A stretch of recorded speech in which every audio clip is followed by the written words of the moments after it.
So in this video, we're going to talk about yield. And we're going to look at this yield relating to the reaction's product. So what's important to know, some terms that we're going to be using is theoretical yield, which means on paper, meaning when I do the math, the stoichiometry, and figure out how much technically I should end up with.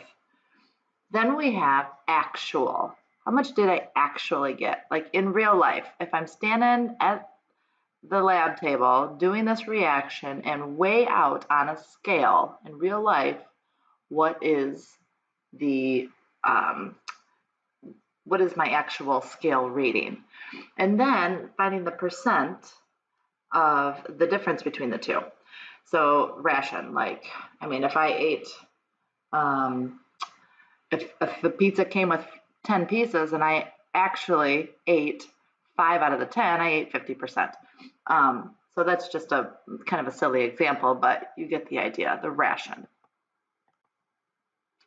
So, like I said earlier, when we talk about theoretical yield, we use stoichiometry to calculate the amount of product which could be formed.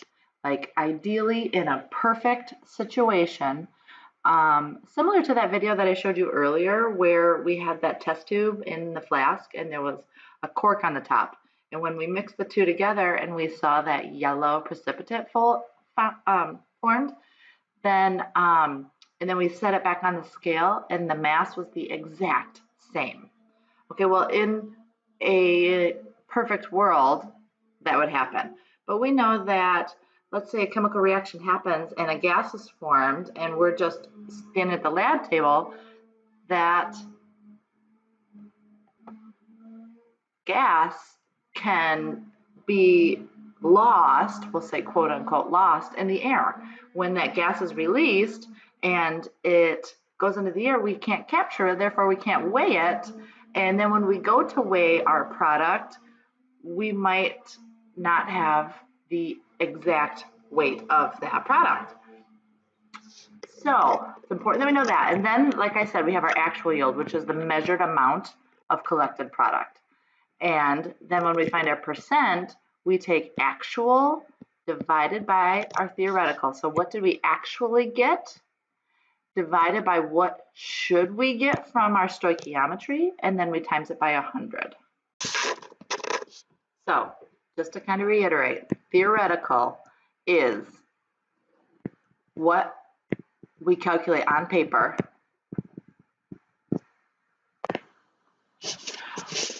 we find we can do this on paper, we can do the stoichiometry before the reaction is done.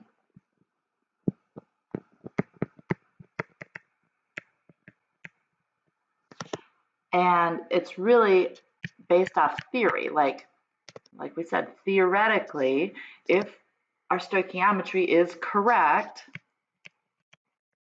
that will tell us how much we would get. Now our actual yield, again, like we said, is what we're getting in real life, in the lab, what we're collecting in the lab. Now our actual amount will be less than our theoretical. It always is that way. Because if you think about it, I can't collect more, or I can't have my reaction happen and actually have more than what I theoretically could collect. It would be like, with my pizza example, it'd be like ordering a pizza. I order one pizza, but then I get a pizza but then I eat a pizza and a half. I can't do that if I only have a pizza. So when you perform an experiment, we'll always have our actual number will always be less than. I can never have a percent yield of greater than 100%. So then when we look at that ratio, since we will have my actual on top, always actual divided by theoretical. So again, we can never have a percent yield never greater than 100%.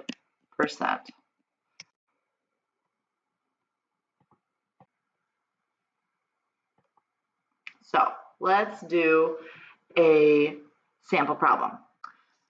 Suppose a student performs a reaction and obtains 0.875 grams of copper carbonate, and the theoretical is this. So somebody already did the stoichiometry for us, and they said, hey, you should get this much product. We actually, so a student performed it, and they actually got this. So we're just going to use this equation where we do actual divided by theoretical.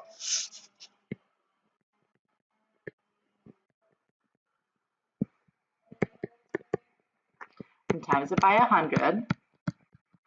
So we're going to do 0.875 grams and divide it by 0.988 grams, times it by 100, and we should get 88.6%. So that's pretty good. That's almost 90% of what we theoretically should have gotten.